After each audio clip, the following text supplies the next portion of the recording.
Buenos días y bienvenidos al webinar ¿Ha considerado su organización todos los riesgos para gestionar la transición de la tasa LIBOR? Organizado por EY Centroamérica, Panamá y República Dominicana. Agradecemos nos hagan llegar todas sus consultas a través del chat o el botón de Q&A localizado en el panel abajo de sus pantallas. De antemano nos disculpamos ante cualquier eventualidad, ya que todos nuestros panelistas se encuentran desde sus hogares debido a la situación actual, por lo que pueden presentar cualquier tema de conexión o comunicación. El día de hoy nos acompañan Jaime Casco, quien es Senior Manager de Business Consulting, y Juan Diego Bernal, quien es consultor experto en el ámbito de instrumentos financieros, igualmente de Business Consulting. A continuación, Jaime nos expondrá un poco sobre la agenda que tenemos el día de hoy. Adelante, Jaime. En la actualidad, ¿qué tenemos? Y me voy a enfocar primeramente en toda esta parte que tenemos aquí el wording y luego nos vamos a estos números que son los riesgos de la transformación. Y este enunciado es muy importante. Existe el Comité de Estabilidad Financiera, el Financial Stability Board en Estados Unidos, que ha identificado que continuar utilizando como referencia la tasa LIBOR puede crear un riesgo de estabilidad financiera global. Y por esto es lo que yo menciono, que esto no es un tema únicamente que les afecta a las instituciones financieras, sino al sector real también, a cualquiera de nuestras economías. Es más adelante en un ejemplo o en un caso de estudio vamos a ver qué es lo que se ha hecho en uno de los proyectos y cómo se está atacando a todo nivel este impacto. Y a pesar de que es un tema de una sugerencia, es decir, no es nada regulatorio, esta institución o este comité, muy respetado, con mucha credibilidad, pues está anunciando que puede crear una inestabilidad financiera global, ¿sí? Entonces, tan importante, esto lo mencionó, como ven ustedes ahí, el 2 de junio del 2021, hace un par de semanas. Entonces, es muy importante que se tenga esto pendiente. Ahora, este comité, además de dar este gran enunciado o este gran riesgo de inestabilidad global, pues también ha dado ciertas guías o ciertos comentarios de cómo deberían estar hoy por hoy ya las instituciones frente a un proyecto de transición. Es decir, qué es lo que deberían ya tener hasta ahora y cómo debería verse ese plan de acción para los siguientes 6 meses y pues bueno, en algunos casos de USD hasta el 2023.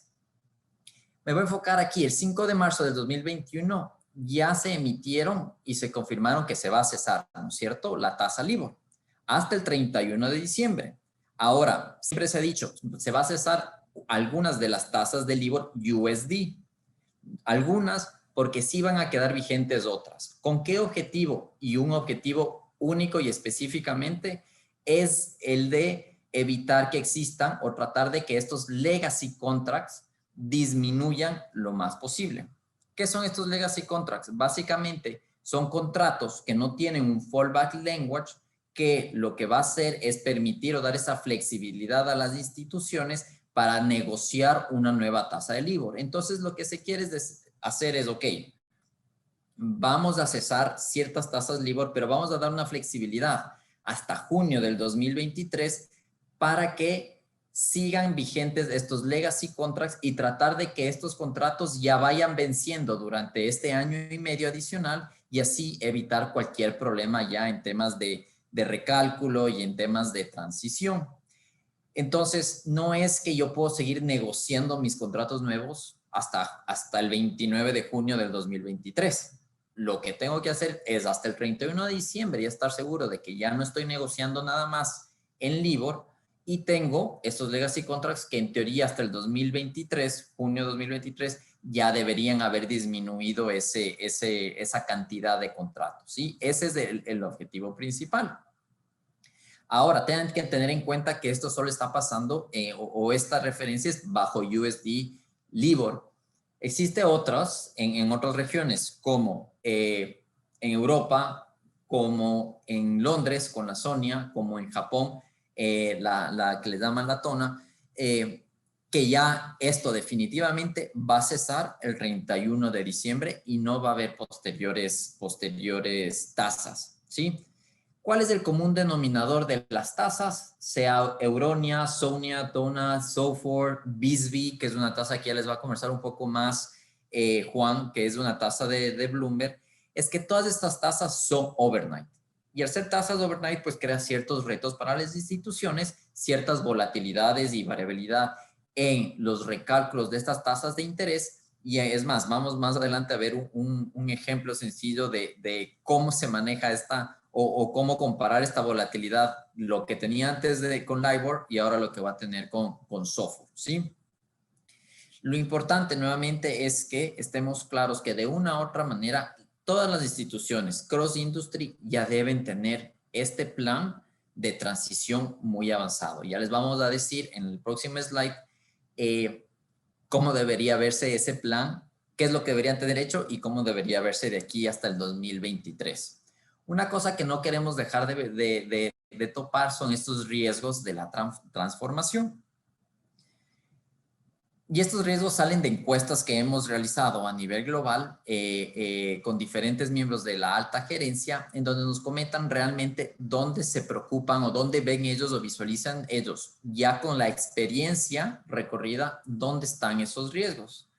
Y el primer riesgo, y con el 69% de preocupación, digámoslo así, es la complejidad del cambio.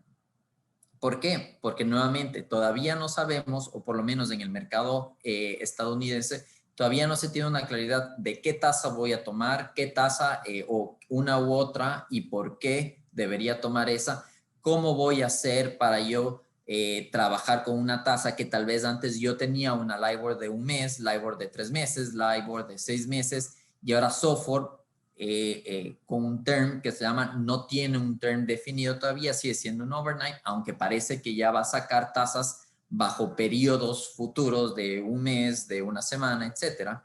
Pero crean ciertas dudas y pues se ve la complejidad en el cambio.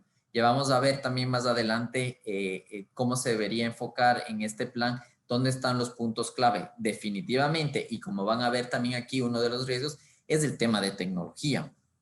Entonces, esa complejidad del cambio es porque topa a todas las áreas de la compañía, ¿sí? No es un tema solo de riesgos, no es un tema solo de finanzas, no es un tema solo de tesorería. Va desde negocios, pasando por tecnología, operaciones y diferentes áreas. Front, middle y back office, ¿sí? Y esto es algo que tienen que tener muy en cuenta y que debe ser el mensaje que se envíe dentro de las organizaciones.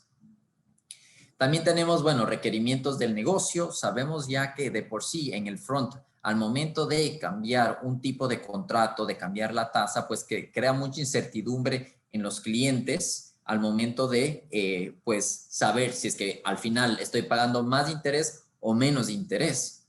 Entonces, esa complejidad, esos requerimientos del negocio, lo que está gestionado, lo que está pidiendo es que pues seamos mucho más transparentes, mucho más claros, eduquemos mucho mejor a nuestro equipo de trabajo para que pueda transmitir un mensaje muy claro a nuestros clientes. La estrategia también tiene que ir cambiando. ¿Cómo vamos a manejar nosotros este impacto y en un nivel de cascada? ¿Cómo va a bajar este mensaje? Desde la alta gerencia, pasando por las vicepresidencias, por las gerencias de riesgo, CFO, en tesorería, ¿cómo va a bajar este mensaje para que el impacto de esta transición el impacto sea mucho menor y que no llegue a disromper tanto el día a día de las operaciones, ¿sí? Y la dependencia de proveedores externos, y a pesar de que tiene el 54%, es un riesgo que es muy tangible en el día a día y que dentro de la experiencia que hemos tenido es uno de los que más problemas está causando, ¿sí? Y esto depende o esto está atado a la flexibilidad que puede tener ese tercero, es decir, si mis sistemas no son propios de la compañía y yo dependo de una tercera compañía que es el proveedor de los servicios, yo ya dependo de el tiempo, los recursos, algún precio adicional. Entonces ya comienzo a depender de un tercero para poder hacer los cambios que pueden ser prioridad para mi negocio, pero dependo del tiempo de un tercero para hacer esos cambios. y al final puede ser que este tercero inclusive pueda no ofrecer esos cambios y entro ya en un tema de evaluación de la tecnología o de los sistemas que estoy utilizando. Entonces, a pesar de estar en número 4 con un 54%, es uno de los temas que ya en la experiencia de implementaciones está, pues está creando ese punto de dolor muy importante en la alta gerencia, ¿sí? En esta lámina les vamos a presentar este plan global de transición, que es lo que el Financial Stability Board es el que sugeriría o el que está sugiriendo y el que pues las instituciones financieras y cross industry en Estados Unidos lo están adoptando y se están guiando por él. A la fecha, ¿qué deberíamos tener? Primero, la claridad en la exposición al LIBOR, que básicamente es qué instrumentos tengo yo atados a una tasa LIBOR. Tengo que tener ya un plan de proyecto muy claro, es decir, yo ya tengo que saber que para el 31 de diciembre, que va a cesar la mayoría de las tasas LIBOR USD y en general en el mundo, pues, ¿qué voy a hacer? ¿Cómo va a estar mi tecnología? ¿Cómo van a estar mis personas? ¿Cómo va a estar mis modelos de riesgo? ¿Cómo voy a evaluar yo el impacto que tengan con mis clientes? Etcétera. Yo ya tengo que tener ese plan muy claro. Y un tema también importante que el Financial Stability Board está haciendo y enfatizando mucho es esas best practices. ¿Qué es lo que está haciendo mi competencia? ¿Qué es lo que está haciendo las instituciones grandes de los diferentes sectores? No para copiarlo, pero para tenerlo muy claro y saber cómo puedo yo alinearme con lo que están haciendo los grandes, las mejores prácticas, las sugerencias que están haciendo los diferentes comités y de esa manera pues tratar de ser mucho más eficientes y alinearnos todos a lo que está sucediendo hoy en día en la economía. Los impactos en sistemas y en los usuarios finales, nuevamente, aquí por lo menos ya deberíamos tener claro cuáles son los sistemas que van a sufrir cambios con nuestra tasa, con esta transición del LIBOR y ofrecer contratos no asociados al LIBOR. Esto es un tema que ya desde el 2019 instituciones grandes en Estados Unidos ya lo vienen negociando. 2019, 2020 también ya se han hecho y ya hablamos no de instituciones grandes, sino ya de instituciones medianas, inclusive ya hay instituciones pequeñas que ya están ofreciendo contratos bajo LIBOR. Es decir, nosotros ya deberíamos tener por lo menos una estructura deseada para poder emitir contratos bajo bajo esta nueva tasa, sea la que sea que vayamos a adoptar, ¿sí? Para el tercer trimestre del 2021, que ya estamos a la vuelta de la esquina, ya se debe tener muy claro la evaluación completa de los legacy contracts. Y como pueden ver aquí, este comité está enfatizando mucho en los legacy contracts porque saben que mientras más legacy contracts tengamos a junio del 2003, más inconvenientes vamos a tener nosotros al momento de hacer ya una consolidación o una estimación de cuáles son los intereses que voy a recibir yo y más allá, qué tasas son las que voy a reutilizar para poder hacer mis cálculos de estimaciones de riesgos y presentación de balances. Cambios en sistemas y en procesos. Nuevamente, esto ya debemos tener claro, más allá de qué sistema es el que tiene un impacto, es cómo lo va a impactar y qué es lo que tengo que hacer para ya ajustar ajustar todos los procesos que tengo yo y que el sistema quede totalmente adecuado ya a una nueva tasa, ¿sí? Y algo muy importante, y es el último punto, es la claridad en las tasas alternativas que se van a utilizar, ¿sí? Estas tasas alternativas, el ARR es por inglés, estos alternative ratings son muy importantes y tenemos varias opciones que nos va a hablar Juan, pero ya tenemos que tener claro, independientemente de cuál vaya yo, tengo que ya tener muy claro porque mis modelos, mis metodologías, pues se tienen que ya atar y tienen que irse modificando a estas nuevas tasas. ¿Quién la va a publicar? ¿Cómo lo voy a obtener? ¿Cómo voy a trabajar yo con esta información para ajustar mis modelos?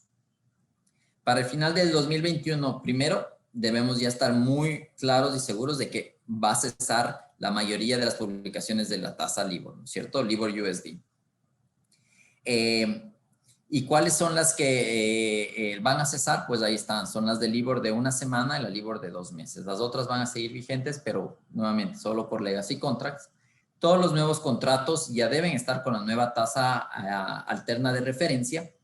Es decir, que ya no debo tener ninguna duda, no debo tener ninguna discusión en cuál va a ser la tasa que voy a utilizar y ya deben estar ajustados todos los temas, desde legales, temas de contratos, hasta los temas de medición de los ingresos por las tasas, por la tasa de interés que estoy pagando o que me están pagando, y diferentes modelos que van a tener impacto en el balance. Y los sistemas críticos con dependencia mínima en LIBOR. Es decir, de la parte tecnológica, donde yo ya sé que va a tener los impactos, ya debía haber trabajado en eso, por lo menos en los críticos, para asegurarme que no voy a tener algún impacto o voy a tener algún problema en el sistema una vez que comience a trabajar con LIBOR.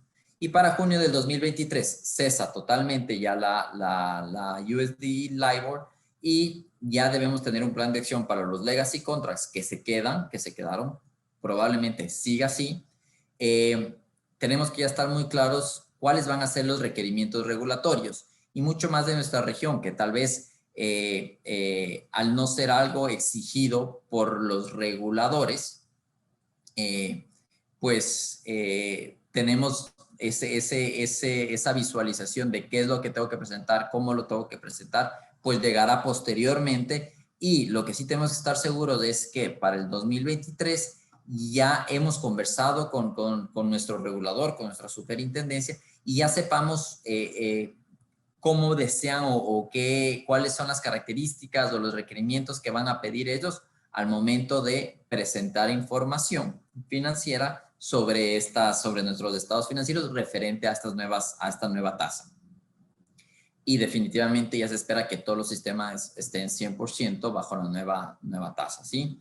Entonces, esto es un mapa que, como ven, las fechas principales o los hitos principales están durante el 2021, así que les invito ahora a pensar un poco cómo está mi plan de acción en mi institución para saber si es que voy a poder llegar a cumplir con esta sugerencia. Nuevamente, es una sugerencia de este comité, pero la sugerencia está siendo muy bien aceptada cross industry por el riesgo que está representando en general para la economía al momento de tratar de seguir negociando bajo contratos de LIBOR, ¿sí?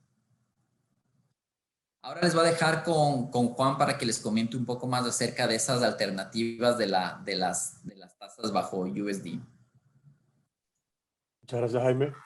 Bueno, como les comentaba Jaime, vamos a ver ahorita algunas de las tasas más populares que se han visto en USD. Estas son el SOFR, el BSB, que es una tasa publicada por Bloomberg, y el Ameribor, que es una tasa publicada por el American Financial Exchange o el AFX, como se le conoce, ¿no? Entonces, sucede que el Comité de Tasas de Referencia Alternativas en Estados Unidos, ARC, por sus siglas en inglés, ha recomendado que SOFR se use como el sucesor exclusivo del LIBOR. Pero ¿qué sucede? Hay algunos participantes del mercado que no se encuentran de acuerdo con esta sugerencia del ARC y por lo tanto han advocado por utilizar otras tasas de referencia alternativas. Entonces, estas otras dos tasas, además del SOFR, como les comentaba, son el American Interbank Offer Rate o el Ameribor, que está basada en préstamos no garantizados, overnight, que son realizados en el American Financial Exchange. Esta tasa es representativa de los costos marginales de financiamiento para bancos regionales, ¿no? Estos son bancos de tamaño significativo y es una piscina de bancos de unos 36 más o menos, de los cuales se basa el cálculo actual del Ameribor.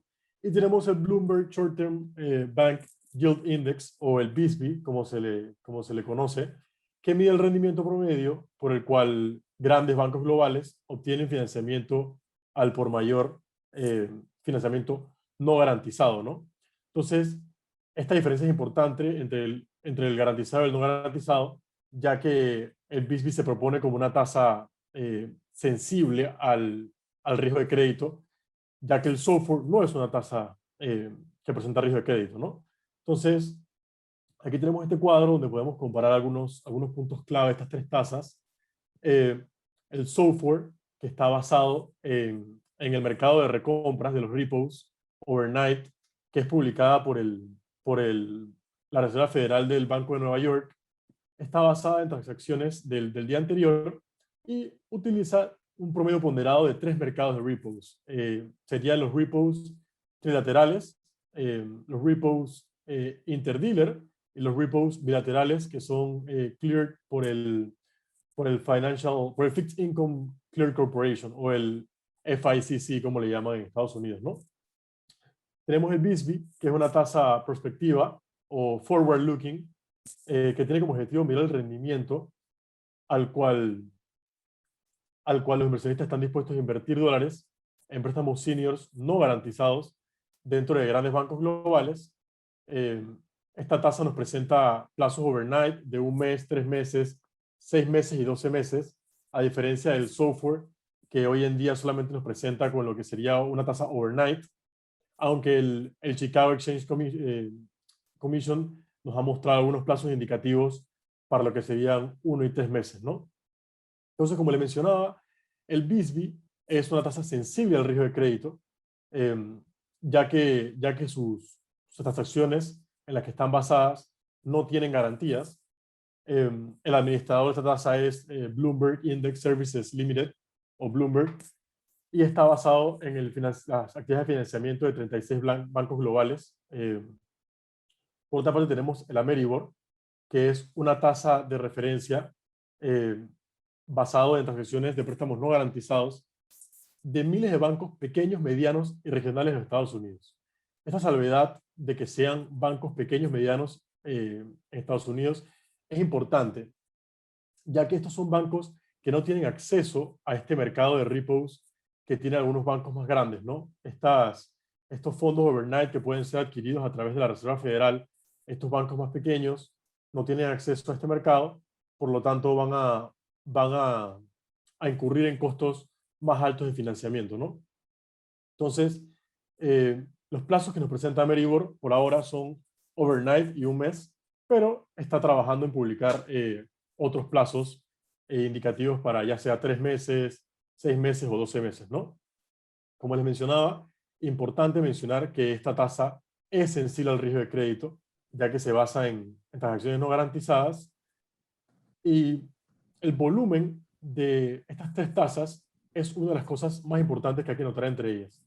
Primero tenemos el SOFR, que son 895 billions o millardos de dólares al día en que es basada el cálculo de esta tasa, ¿no? O sea, estamos hablando de un trillón de dólares al día en que se basa este cálculo, en comparación con el BSBY y el Ameribor, que son solamente 100 millardos y 2.5 millardos. Esta diferencia entre la cantidad de transacciones que se da o el volumen de transacciones que se da entre cada una de las tasas es extremadamente importante. ¿Por qué? Porque esto hace que el software sea la tasa que más va a sobrevivir a largo plazo en comparación con las otras, ¿no? Como hay más transacciones basadas en software, lo que se cree es que habrá más posibilidades de que esta tasa sobreviva. En el caso del LIBOR vemos que la tasa poco a poco ha ido muriendo, y lo que se quiere es utilizar una tasa que a futuro se mantenga estable y no tengamos que pasar por todo este proceso de cambio de tasa de referencia nuevamente, ¿no? No sé, Jaime, si quieres agregar algo. Sí, me parece importante todos esos datos que estás mencionando, Juan. Y para ponerles en contexto, realmente, ¿cuáles son las conversaciones de los foros hoy en día y más un poco en el sector financiero de los grandes bancos? Inclusive han habido enunciados importantes del Security Exchange Commission, que se ha cuestionado de la SOFR. Si bien tiene mucho nivel de transacción, como dice Juan, y es una tasa que, como trabaja con créditos totalmente garantizados, pues tiene ese riesgo de crédito, pues no lo tiene. O sea, es una tasa que en teoría es libre de ese riesgo, y ya vamos a ver más adelante cómo habría que añadir ese factor. El tema de la software es que la software presenta tasas diarias, overnight. Y en algún momento se lo cuestionaba porque decían, normalmente cuando yo quiero negociar un préstamo con software, cuando lo hacía con Libor, yo decía, ok, voy a tener una Libor de un mes. Entonces yo ya sé por ese mes cuál iba a ser mi tasa y yo ya podía ir registrando esos ingresos, esa tasa de interés, y mi cliente también ya sabía cuánto iba a pagar. Con la software no pasaba eso, ¿sí? O sea, con la software yo tenía que ir calculando todos los días, y podía subir, bajar, y no tenía yo esa claridad como institución financiera o como cliente de cómo iba a trabajar o cómo se iba a mover esa tasa durante ese mes. Entonces cuestionó mucho eso. Entonces viene Bisbee, viene Bloomberg y hace todas las gestiones para que su tasa sea aprobada por una entidad que se llama IOSCO, que es muy conocida, donde se registran todas las tasas del mundo a través de, es una institución en Chicago. Aprueba, esta entidad IOSCO la aprueba, y uno de los principales beneficios que tenía Bisbee en comparación a la software es que sí ofrecía tasas term, que le llaman. O sea, yo ya tenía mis plazos a un mes, 3 meses, una semana, etcétera. Entonces me permitía a mí tener por lo menos esa seguridad o esa estabilidad por ese periodo de tiempo de cuánto voy a registrar yo de ingresos o que voy a pagar yo como cliente. Entonces, como iba tomando mucha fuerza Bisbee, lo que software se comprometió ya a trabajar para emitir estas nuevas tasas con plazos, con terms, ¿sí? Ahora, ¿cuál es el tema con Bisbee? Y a Bisbee el principal problema, y que nuevamente hubo enunciado esta semana de la SEC, se la compara mucho con Libor. Entonces, la pregunta es, si estoy saliendo yo de Libor, ¿por qué me va a meter en otra tasa que es muy parecida? Que probablemente vaya a terminar con los mismos problemas, que era lo que mencionaba Juan. Son las instituciones más grandes, las transacciones de estas interbancarias entre estas instituciones grandes son las que van a alimentar esa tasa. Y eso va a tender a que esa tasa pueda ser controlada, manejada, y que esa especulación pueda ser utilizado para beneficios de algunos o de otros. Entonces,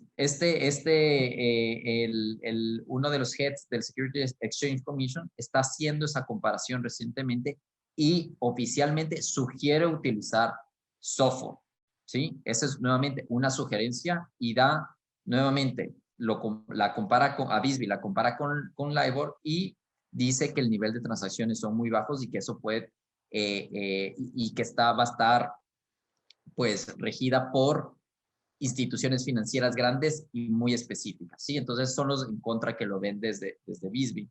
Estoy seguro que tienen algunas preguntas respecto, bueno, y los bancos de acá, que son bancos pequeños, medianos en comparación a Estados Unidos, ¿cuáles podemos utilizar? Ya igual las vamos a atender al final de la sesión. Pero está Meribor, que es una tasa que también se la pone sobre la mesa para instituciones pequeñas en Estados Unidos, pero la discusión hoy por hoy muy candente es el tema de la software versus la Bisbee, y hay instituciones financieras grandes que algunas se quieren ir por una y otras se quieren ir por otra. Todavía no se ha tomado esa decisión.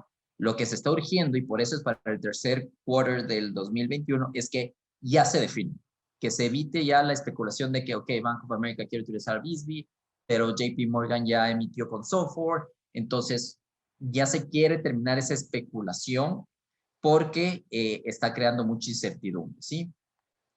Vamos a pasar a la siguiente, Juan, que yo creo que ya elaboraste un poco en esta realmente haciendo las comparaciones. Pero dale adelante. Sí, correcto. Entonces, para un repaso breve de algunos puntos clave entre estas tasas, primero, recordar que software está basado en créditos garantizados y son garantías, son colaterales de alta calidad, lo que quiere decir que software es una tasa que no posee riesgo de crédito alguno, ¿sí? No es sensible al riesgo de crédito. En cambio, el Ameribor y el Bisbee son tasas que son sensibles al riesgo de crédito, ya que están basadas en transacciones de crédito que no están garantizadas. Entonces, esa es una diferencia muy importante entre las dos y va a tener algunos efectos a la hora de hacer el cálculo de los intereses en los créditos que son utilizadas. Dos, tomar en cuenta que el software y la Bisbee están basados en el mercado de financiamiento interbancos para bancos grandes en Estados Unidos. Y por otra parte, el Ameribor está basado en los costos de endeudamiento de bancos que son más pequeños. O sea, nuevamente, son para bancos que no tienen acceso a este tipo de financiamiento que obviamente es mucho más barato, ¿no? Por tercero, hay que tomar en cuenta que siendo SOFR la tasa recomendada principalmente por el ARC, está siendo utilizada como referencia en legislaciones del estado de Nueva York, por ejemplo, está siendo utilizada como referencia en reglas del IRS que son pertinentes a la transición del LIBOR, y está aprobada por el FAST para ser utilizada en coberturas de valor razonable, ¿no? Entonces, desde ya estamos viendo que estas grandes entidades regulatorias están utilizando software como la tasa de referencia de su preferencia y están poniendo las reglas del juego basándose en la tasa software, ¿no? Entonces, esa es una ventaja grande que tiene el uso de software sobre las otras tasas. Y por último, tomar en cuenta que hay participantes del mercado que hoy en día han comenzado a utilizar a Meribor y BSB en algunas de sus transacciones, ya que tendrán alguna preferencia para estas tasas, pero siempre hay que tener presente que software tiene un mercado de transacciones de efectivo y de derivados que ya está establecido y tiene un volumen diario, como les mencionaba, de miles de millones de dólares, ¿no? Llegando prácticamente a un trillion, como le llamarían en inglés, o un billón en español. O sea, estamos hablando de una cantidad de volumen 20 veces mayor a lo que la Meribor presenta, ¿no? Entonces, estos 4 puntos me parecen a mí que son los más importantes a tener en consideración entre las diferentes tres tasas. Y bueno, los dejo con Jaime para que podamos ver cómo llevaríamos a cabo un impact assessment de esta transición. Y ya para cerrar este tema, solo como que tropicalizar un poco lo que está pasando. Sabemos que en algunas regiones, bueno, mercados un poco más maduros, sabemos que el de Centroamérica tal vez no lo es, pero comparando con México, sabemos que México maneja tasas ya que son overnight. También tenemos entendido que pues de lo que de las conversiones que hemos tenido con instituciones financieras en México, esta tasa pues está tomando fuerza, los emisores están ya pues tratando de darle historia, generar ese background para que se pueda ir haciendo estimaciones de esas volatilidades y ver qué tal o cómo iría en el mercado mexicano trabajando con esta tasa overnight propia. Y está bien, yo lo que haría es la pregunta en nuestra región, toda la región, Centroamérica, México, República Dominicana. Al final nosotros siempre trabajamos con instituciones financieras de Estados Unidos, generalmente. Tenemos muchos bancos corresponsales, ¿verdad? La pregunta es, ¿qué nos están diciendo nuestros bancos corresponsales? ¿Qué es lo que nos están pidiendo que hagamos referente a esto? Independientemente si nuestra regulación nos pide algo o independientemente si es que nuestro banco central o el banco que haga o la institución que haga las veces de banco central nos diga o nos dé alguna referencia, la pregunta es, ¿qué nos está pidiendo nuestros terceros, nuestros bancos corresponsales? Y ya sabemos que si estamos trabajando con Estados Unidos, se viene algunas de las 3 opciones que nos mencionó Juan, ¿sí? En estos 10 minutos, porque queremos también aprovechar para dejar temas de Q&A, vamos a presentar el tema de los impactos de la transición. Voy a tratar de mencionarlo súper rápido, lo tienen ahí esos 5 impactos, porque al final, de una u otra manera, sabemos que en la región el proceso de transición ha sido mucho más lento y no ha ido a la par como lo están haciendo en Europa, Asia y en Estados Unidos. Entonces queremos refrescar esto un poco y de ahí sí queremos contarles acerca de algunos ejemplos que hemos visto en los proyectos que hemos estado. Enfocarnos primero en la exposición de productos. Es lo primero que tenemos que hacer, entender con qué tipo de productos atados al LIBOR está trabajando nuestra institución. ¿Sí? Segundo, ¿cuáles son los contratos? Y aquí nuevamente entra el tema de legacy contract. Y legacy contract y el fallback language, que ya vamos a ver más adelante también un ejemplo, pero básicamente es de los contratos que tengo yo, que están atados al LIBOR, ¿qué tan flexibles son esos contratos para hacer algún cambio o alguna negociación de la tasa y poder decir, ya no va a trabajar con la LIBOR de esta, sino va a trabajar con otra tasa, SOFR, BSBY, Ameribor, la que sea, ¿sí? En los procesos, ya lo conversábamos, por detrás ya tenemos que ir mapeando cuáles son los sistemas, cuáles son los procesos que van a ser los más afectados, y estos procesos estamos seguros y lo hemos visto que es desde el front hasta el back, ¿sí? Hay que hacer un mapeo completo de todos los procesos. En el número 4 tenemos dos modelos. Este es del área, las áreas matemáticas y de riesgos financieros de las instituciones. Son las que están ya visualizando o tratando de hacer escenarios para ver cómo va a impactar eso. Nuevamente, la primera pregunta que tenemos que hacernos es ¿de dónde vamos a sacar la información? ¿Qué tanta información vamos a tener? Porque nosotros al final tenemos que manejar ese balance sheet y tenemos al momento a nuestros jefes, a los CEOs, a los VPs, lo que nos están pidiendo es, ok, pero ¿cómo se va a mover? Pronostiquemos un poco cómo va a tratar de cerrar el mes. Y pues aquí entra todos esos análisis matemáticos y las modificaciones que pueden existir a los modelos, ¿sí? Y por más, a pesar de que no se presenta aquí, un tema importante también es la contabilidad desde el punto de vista es cómo voy a registrar yo esa variación en el registro de la tasa de los ingresos por la tasa de interés, ¿sí? Y cómo voy a registrar yo ese riesgo de crédito adicional. Eso es muy importante. Y como número 5, pero nuevamente que tiene, para mí y de lo que he visto yo en proyectos en Estados Unidos, es el que tiene mayor impacto, es el tema de la tecnología. Porque nosotros estamos trabajando, podemos tener legacy systems, o sea, sistemas que ya, pues el proveedor puede ser que ya ni exista y que yo he venido trabajando muy bien con esos sistemas hasta ahora, o puede ser que yo sí tenga un proveedor, pero ese proveedor pues no le da la prioridad que tengo yo a hacer estos cambios, ¿sí? Es muy importante esta parte. Y para hacerles el caso del fallback language, solo para entender un poco o acentuando un poco más a la realidad o al análisis que hay que hacer, porque este fallback language es muy importante y de esto dependerá mi going forward en el momento de ya, una vez que haya decidido mi tasa de interés alternativa con la que voy a trabajar, es este pequeño cuadro de decisiones o este árbol de decisiones que básicamente lo que nos va a llegar a decir es si es que mi fallback language es fuerte, lo cual como lo ven está en verde, es algo bueno, o si es medio o débil. Y básicamente la primera pregunta es si es que tiene o no tiene ese fallback language. Tiene esa cláusula en donde dice que pues puedo yo cambiar esa tasa alterna, puedo cambiar a otra tasa en diferentes ocasiones o en diferentes casos dependiendo de diferentes variables, depende de la institución financiera, depende del cliente, depende de los dos. Cómo tenemos esas cláusulas es muy importante ya ir identificando y para eso nosotros tenemos que hacer ese mapeo de todos los contratos dentro del Impact Assessment que veníamos hace un minuto.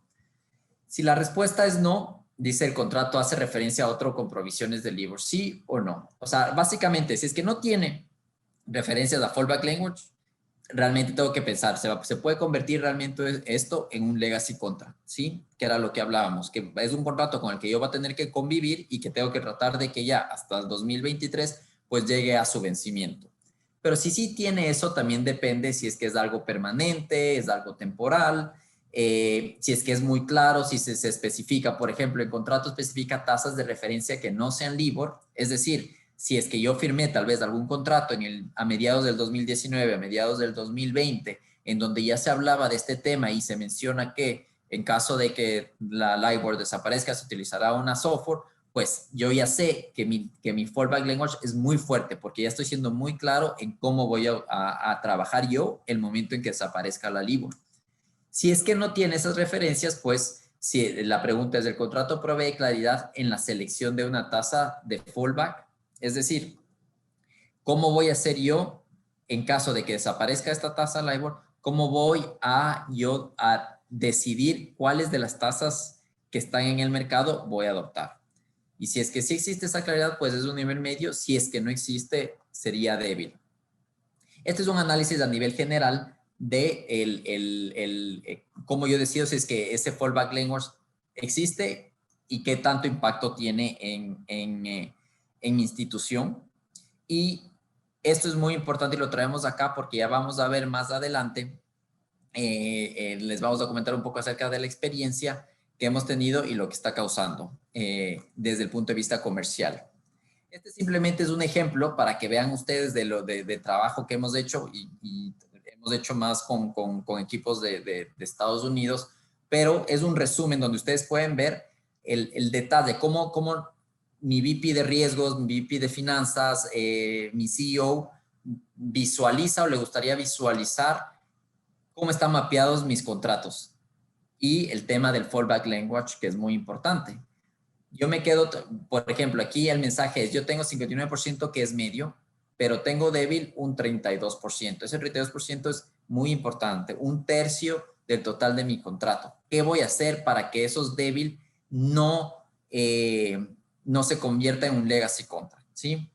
Entonces, aquí es donde me va a dar esa primer foto grande de cuál es la realidad de mi compañía referente al fallback language, ¿sí? Esto simplemente es un ejemplo práctico que lo hemos hecho en alguna institución, pero para que vean más o menos cómo se esperaría visualizar ya en el Impact Assessment este análisis del fallback language. Y les voy a dejar con Juan para que les comente un poco, que ha sido muchas las preguntas, tanto en los proyectos en Estados Unidos como acá. ¿Cómo hago yo para ya cambiar o hacer un cálculo de lo que tenía en LIBOR bajo la software y cuál va a ser ese resultado ya tangible en dólares o en la moneda local, pero ya con números, con lo que más le importa a la alta gerencia, saber cuánto le va a impactar en el balance, ¿sí? Adelante, Juan. Ok, primero antes de ver cómo cambiaría el valor de un crédito o cómo se comporta un crédito utilizando software versus LIBOR, veamos cómo se comporta software contra LIBOR, ¿no? Entonces, lo que vemos en esta gráfica son los fixings de LIBOR de un mes y los fixings de software durante los últimos, desde enero de 2017. Entonces, como podrán ver, estas dos tasas están bastante correlacionadas en su comportamiento. Lo único que llama la atención es ese spike que ven en septiembre del 2019, ¿no? Entonces, estas tasas, ya que el software es una tasa diaria, va a ser más volátil que las otras tasas a corto plazo, ¿no? Pero esta volatilidad no lo va a desestimar como una tasa de referencia alternativa viable. ¿Por qué? Porque cuando el software es usado en productos financieros, generalmente se usa una tasa promediada, por ejemplo, de los últimos 30 días, en vez de usar la tasa del día solamente para este producto financiero, porque a pesar de las introducciones significativas que hubo en septiembre de 2019 en el mercado, la tasa compounded de 3 meses solamente sufrió un movimiento de 3 BPS, ¿no? O sea que se ve que aunque hubo una disrupción significativa en el mercado, software es bastante estable en comparación con LIBOR, que se puede ver en su comportamiento en los años, que cuando hay este tipo de crisis financieras, hay un movimiento significativo en la tasa, ¿no?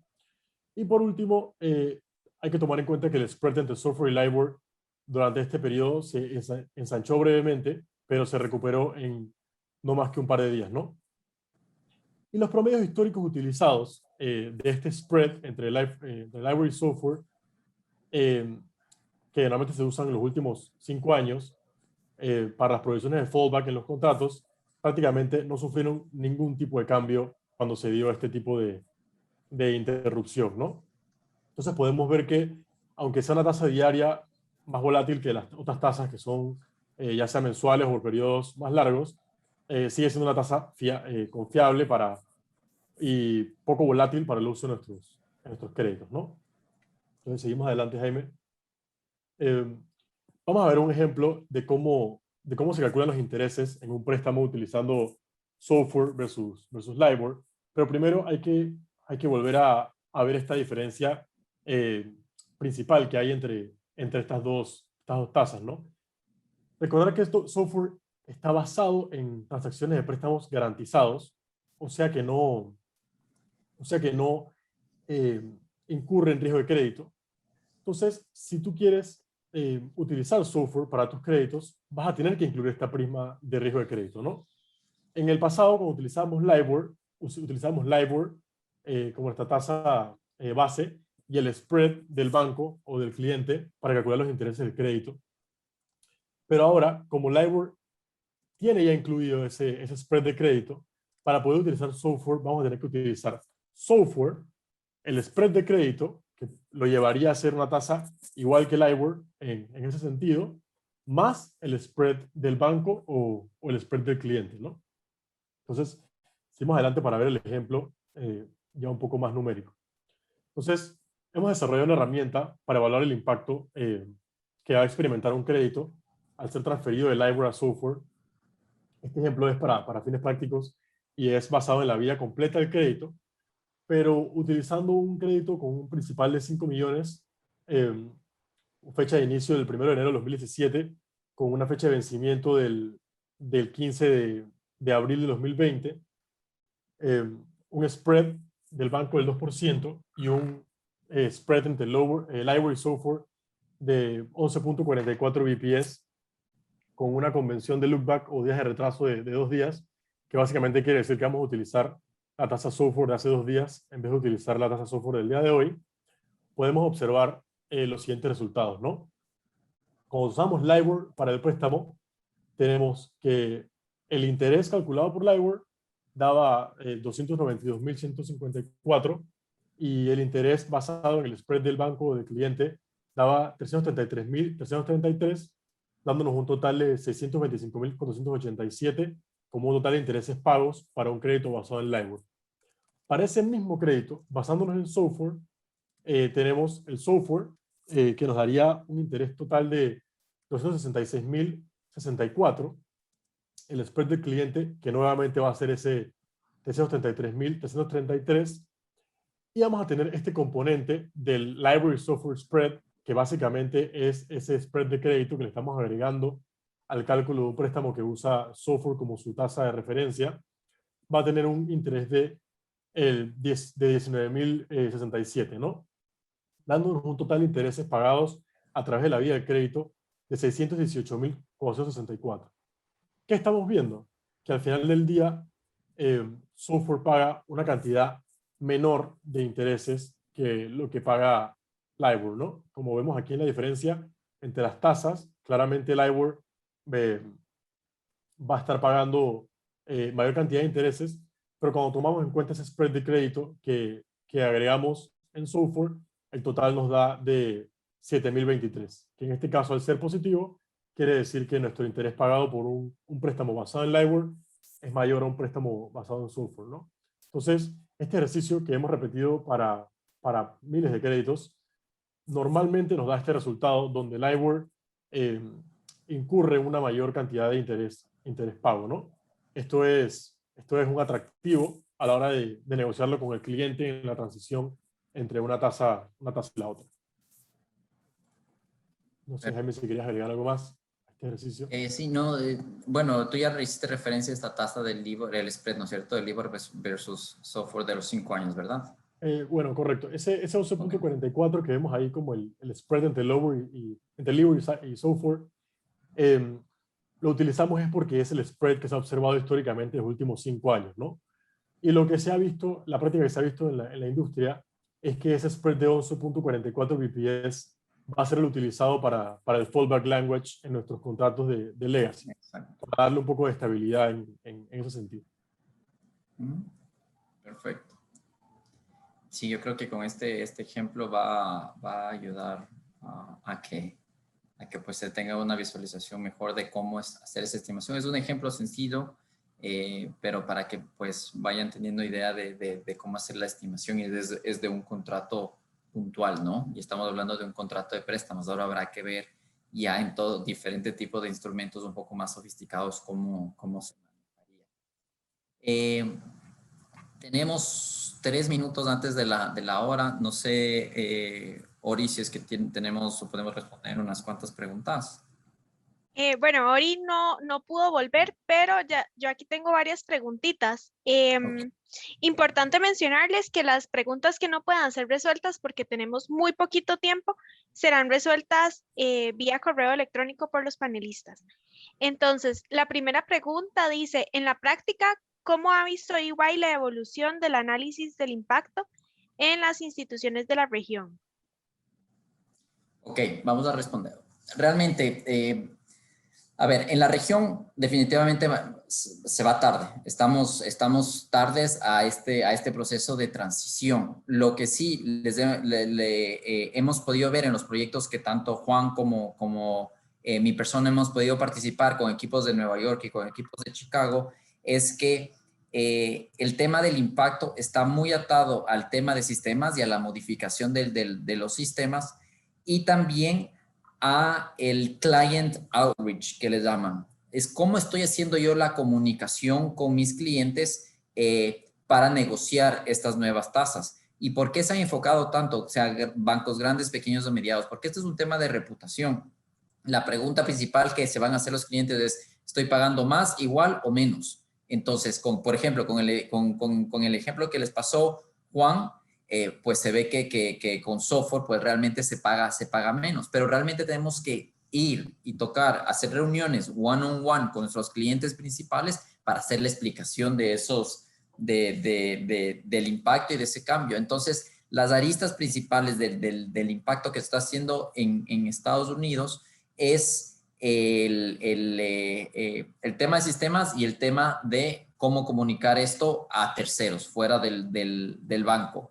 Y en la región, como les mencionaba, realmente están todavía haciendo evaluaciones de cuáles son los instrumentos que tienen el impacto bajo LIBOR y haciendo un barrido de los contratos. Ese es el punto en donde se encuentran ahora las instituciones financieras en la región. Hay instituciones financieras que todavía no han iniciado siquiera un plan de transición. Esa sería la respuesta. Perfecto, muchísimas gracias.